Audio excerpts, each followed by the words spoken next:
What's the story, Morning Glory? What is the word, Hummingbird? Thank you so much for clicking on my channel and for joining me for this review of Love During Lockup Season 4, Episode 48, Bonded for Life. So this is the second to the last episode. Next week is the season finale. And a couple of weeks from there, we're going to get into Love After Lockup. So what I love about Love During Lockup, I do have a lot of problems with the show as far as like the content, but production value, I really have no complaints because number one, it's only an hour long. Number two, it is a short season. So we get straight to the point with all the couples. We get down to the nitty gritty, the meat and the potatoes of each couple and what their issues are. And then we move on to the next project. So that's what I like about this show. But let's get started with Savannah and Jake. Girl, what are you doing? It's like each week Savannah embarrasses herself more and more and more. So Savannah and her two best friends, they are at a wedding dress shop or a bridal shop because one of her friends is going to be getting married, and they're there to look at bridesmaids dresses for Savannah and the other friend. So how come when Savannah's there, she wants to look at wedding gowns for herself? Because she's going to be seeing Jake, I think the next day or something at the prison, and she wants to show up in a damn wedding gown because I don't know why, because we know she ain't getting married, not to Jake. So I'm not understanding exactly what she's doing. I don't know if somebody put her up to this, and I don't know if this is just for content. I don't know what's going on with Savannah, but Savannah, if this is how you really are, then Savannah, you need help. You need some serious psychiatric intervention because this is just foolish. So she's looking at wedding gowns and she's literally trying on different gowns as if she's really getting married to somebody. And she's telling the sales associate, because the sales associate is asking her, oh, so when are you getting married? Because she's thinking that she's talking to a sane, normal person. So she's like, oh, when are you getting married? And Savannah's like, tomorrow. And the sales associate says, is this going to be an outside wedding, an inside wedding? And Savannah says, definitely inside. And so the sales associate is like, oh, you mean like a courthouse wedding? And Savannah's like, something like that. So she gives these very vague, off the wall answers. And I don't know. Savannah needs help. And I don't understand how, I don't even blame, I can't even blame her friends for not snapping her back into reality. I don't know. Y'all, Savannah is just a whole entire mess. So she's trying all these different wedding gowns. She has to pick something that's prison appropriate. It can't be too short. It can't be too body fitting. And so she settles on some very plain, basic gown. I didn't think it was very flattering on her at all because it had no shape to it. She's not that big of a girl at all. To me, her size is very average. And this wedding gown just added like 15 pounds on her. And what was so funny was that her friends were like, oh, that's you. That's really you. And I'm like, honey, that dress is nobody. That dress was just, to me, it was just way too plain. But then again, it is a prison wedding. So I don't know. Savannah's just up here trolling us or making up stuff for content because I refuse to believe that, if she's got at least 2 brain cells connected, I refuse to believe that she's going to be showing up at that damn prison in a wedding gown expecting to marry Jake. I just don't believe it. Not at all. Moving on to Leticia and Keith. So Leticia, the reason why she bought the ring, I don't know how I missed this last week, but I did. The reason why she wanted to buy the ring is because people are doubting that she's actually married to Keith. People being some of his baby mamas or whatever. So she bought the ring to prove to the world that they're married because she didn't have a ring before. And I don't know why. They talk about how much money he has. He's got all these businesses in prison. I have no idea why he wouldn't have arranged for her to have a ring when they first got married. But she has no ring. And so people are doubting the validity of her marriage to Keith. So she thinks this ring is going to prove that she's actually married to him. It doesn't prove a damn thing. Okay, you're really married or whatever, who cares? But a ring doesn't prove anything. A single person can go buy a ring and pretend that they're married. So $15,000 just to prove a point, to me, is just silly. So that's the reason why she bought the ring. So she's going out with her friends, right? Her cousin, a couple of other people. I think one of her the people who work for her or something. They all go out to a bar, and while they're out there drinking, oh, by the way, before they left for the bar, when they were still at home getting ready, Keith's aunt, who we found out in this episode actually lives with Leticia. I thought Keith's aunt just came over to babysit, but she actually lives with Leticia. So while they were still getting ready to go out, Leticia showed the aunt her new ring, and so the aunt was like, oh, that's nice. So we get to the bar, they're having drinks. Keith calls her, and so she has to step outside to talk to him because it's really loud in the bar. And he tells her, I just saw there's $15,000 missing from my account. What's up? And she was like, well, I bought something pretty and I like it and I want to keep it. I don't want to return it. And Keith was like, whatever the hell it is, you're returning it and you're refunding my money back into my account. And so they're going back and forth on that. And she's like, what's yours is mine and what's mine is yours and I'm going to keep it. And he was like, I don't know who you think you are or what the hell you think is going on here, but I gave you a budget of $10,000. And even that was a stretch for somebody like me who's incarcerated. Now you go above that and you take out 15,000. Nah, bruh, you're going to return that ring and refund my damn money. So she's upset because she believes that Keith's aunt had told Keith about this ring. Girl, whether the aunt told Keith or not, he still found out. Okay, he was still going to find out eventually. Like, who misses $15,000 being deducted or spent from their account or on their credit card or whatever the hell was going on? So he was talking about, well, I have an accountant that keeps me up to date. I guess the accountant being his aunt. So Leticia feels some kind of way that the aunt who's living under her roof, probably rent free, is snitching on her. Is snitching on her back to Keith and getting her in trouble. But Leticia, he was going to find out anyway. Somehow or another, he was going to find out. You think he's smart enough to be your business partner and to manage your staff from behind bars? He's smart enough to do that, according to you. So wouldn't you think he would notice $15,000 missing from somewhere, somehow? Okay, give your man a little bit of credit. Moving on from there, I don't know what she's going to do about that, y'all. I just don't have no opinion, because $15,000 on a ring that you bought without even actually getting a second opinion on the cost of the ring or the value of the ring, without getting it checked for, you know, cut, clarity, color, etc. I mean, and then the ring, like I said before, it does not scream $15,000. I mean, there are rings that I feel like are probably half that much, which look way prettier. It's a cute ring, but baby, it just doesn't scream 15,000. Okay, moving on to Ranika and Asante. So despite what her sister said about, you know, drop that loser and bring your butt back home, she said she's going to go find her man and she's going to wait for her man no matter what. She is there for Asante. So it's the next day. She shows up at some facility. I can't keep up with what the hell is a detention center, what's a prison, what's a jail. I can't keep up with none of these facilities. She shows up at some facility and the lady at the front desk won't give her any concrete information. The only thing that she can tell her is, hey, you can wait because the next prisoners are dropped off in about an hour. I guess it's like a release center. I don't know what it is. I have no idea. So the lady tells her in about an hour, they're going to drop off the next set or the next batch of prisoners. And you can see if your man is going to be a part of that batch. So she's waiting and waiting and waiting outside. And then here comes a van and here comes Asante. He is definitely there. He is handcuffed and they take him straight from the van to the facility.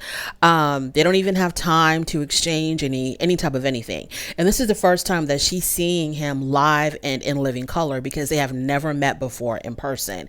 All of their relationship has been strictly by phone and by text, etc. So he has to go inside because he still has to post that $3,000 bond. So while he's inside, he calls her and he tells her, well, the only way they're going to release me is if I post this bond. And so she's like, okay, are you working on that? Have you already worked on that? And he was like, yeah, I'm gonna work on it. You know, let me make some calls or whatever. So he tells us, or he tells the producers in his own little confessional, he says that I don't see why she just can't pay the bond. Speaking of, you know, referring to Ranika, like, that's my girl. Why can't she just pay the bond for me? So he don't want to come straight out and ask her for the money for whatever reason. So he makes a call to one of his homeboys, and he tells his homeboys to contact some other, I'm assuming some female, they bleeped out the name. He tells his homeboy to contact this other female and to somehow send the money to Ranika, I guess, so that she can post the bond, because she's right there at the facility. And but he doesn't want the two women to know who they are to him, because I guess he's, playing both of them or something. It was kind of confusing. We'll probably get more information next week, but it kind of, the way that the show was setting it up, it was alluding to, he's definitely talking to someone other than Ranika, at least one other woman other than Ranika, and he's going to use that woman to post this bond. I don't know. That's what I'm thinking. But you know how these shows, the way they edit them, they make you think it's going to go left and it goes completely right. And it's probably just like a relative, a sister, a cousin, or somebody that he was referring to. So, but they have it set up like, he's going to try to play both of these women to somehow get bonded out of jail. And they're not going to know what exactly he's doing. So, yeah. We'll just see what happens. I don't have much to say about Asante and Ranika. It's a match made in hell. That's basically all that I can say about that. Moving on now to Brittany and K-Rock. So Brittany is meeting up with K-Rock's best friend, EB, which we have seen in several episodes. And she thinks that she's meeting up with EB so that they get to know each other better, spend some quality time together, as the important people in K-Rock's life. Well, your boy EB has completely other intentions for this meeting. So, also Brittany wants to get to the bottom of the fight that this girl Carla was telling her about, that K-Rock got into, or supposedly allegedly got into, because K-Rock denied getting into a fight. And this chick Carla, who was incarcerated with K-Rock, told Brittany that they had gotten into a fight with some other people. So she also wants to get to the bottom of that. So when her and EB meet up, she asks him about the fight. She's like, Carla called me. Do you know who Carla is? And EB says, oh yeah, I know Carla. We were in jail together. And so she begins to tell EB that Carla told me that her and K-Rock had got into a fight with some other people.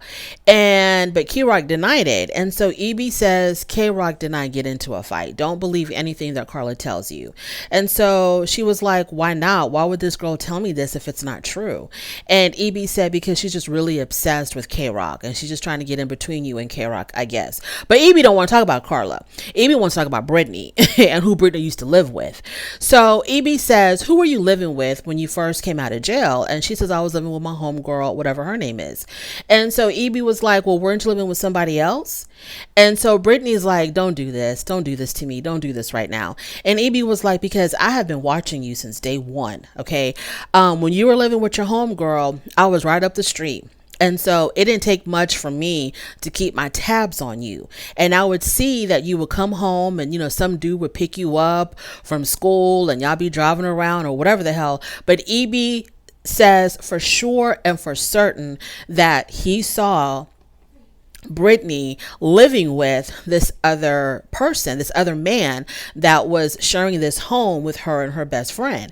So Brittany was like, you don't know what you're talking about. And, she starts getting really defensive, and then she starts getting really emotional. And then she's like, you don't have the right to judge me. And then she brings up all of this childhood trauma about how her parents judged her family judged her friends were judging her.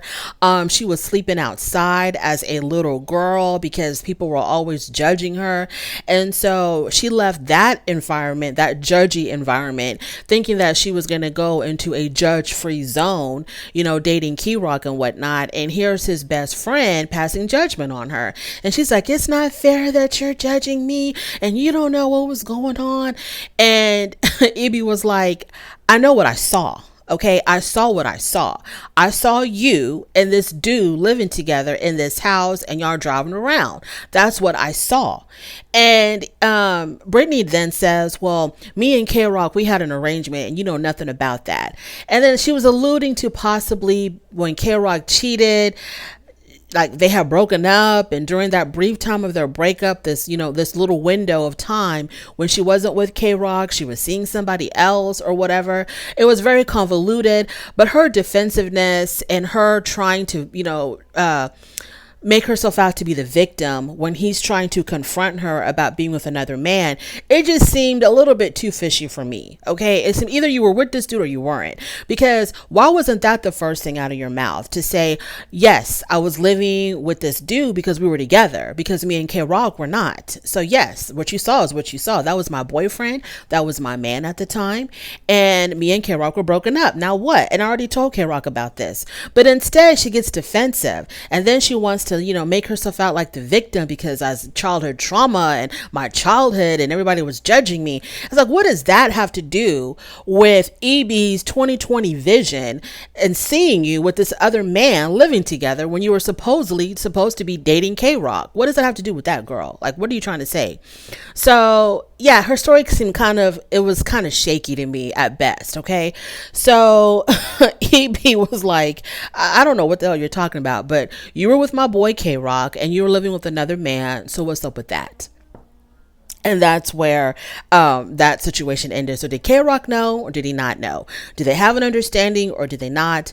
Were they broken up or were they not when she was living with this guy? Because not once did she just come out and deny living with this man. She just said that she was broken up with K-Rock at the time and they had an understanding. I bet they did. Moving on to, do I want to talk about them? Yeah, let's go ahead and talk about them. Andy and Brittany. Okay, so Andy is out with his cop friend and they're looking for clothes for Brittany and some essentials for her because she's about to be released in a few days and he wants to have everything ready for her. So he's on the phone.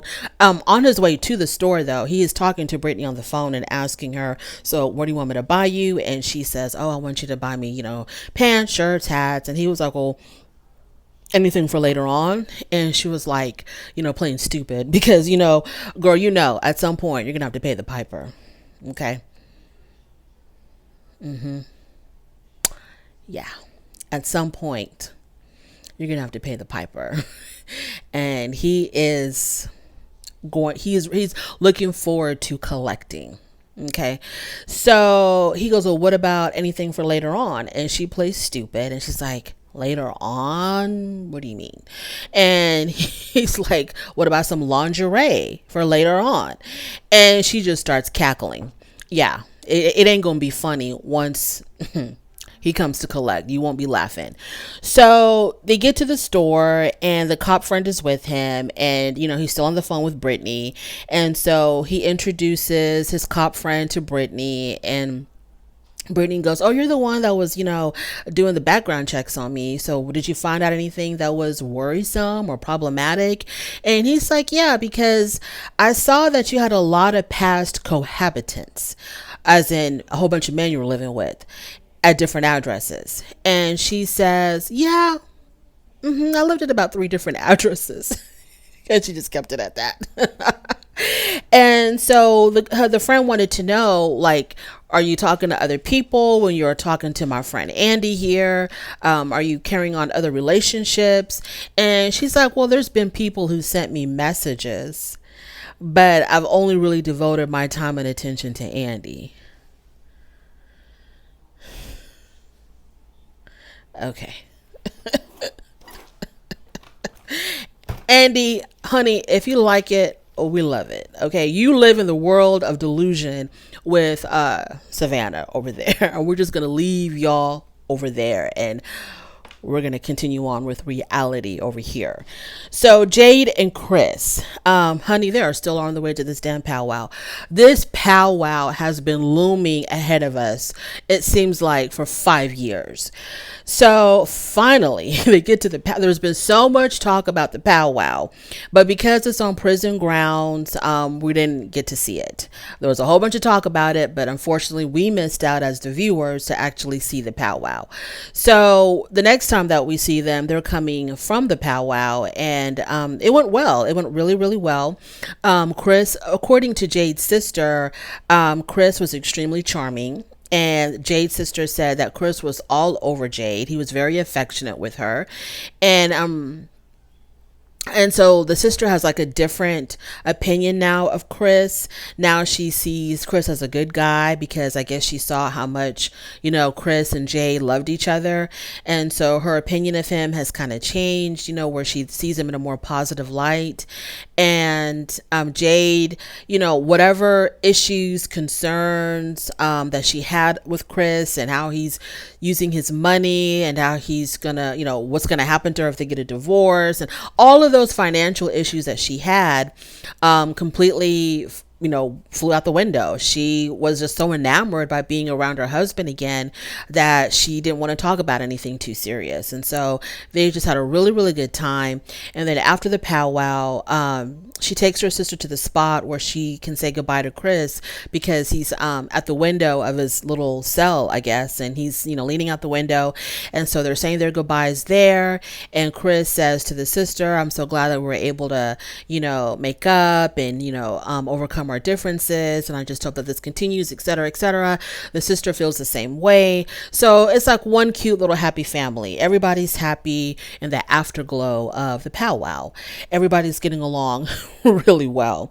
So we'll just have to wait until Jade is in contact with the family again and they start questioning whether or not she's a gold digger, and we're going to be right back to square one where she's going to want to call Chris or talk to Chris about, okay, so exactly what's going on here. What are you going to leave me if we ever get a divorce? What exactly do we need to do? So all these financial issues will come back again once she's in contact with the family and they start questioning her intentions with Chris and whether or not she's an actual gold digger. So that's that. One more thing that kind of bothered me. Let's go back to Andy and Brittany.